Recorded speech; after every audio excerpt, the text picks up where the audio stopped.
আম্মু তুমি কি রান্না করছো?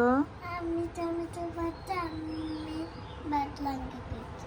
টমেটো ভর্তার ভাত রান্না করছো? হ্যাঁ, কার জন্য?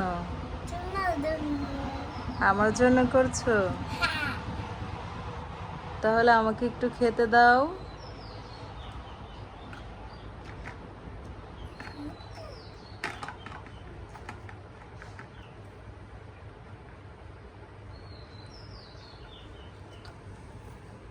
Thank you. পানি দাও।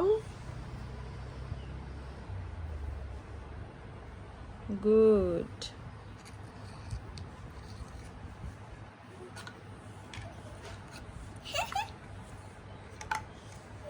পানি পড়ে গেছে। পানি পড়ে গেছে? হ্যাঁ, ও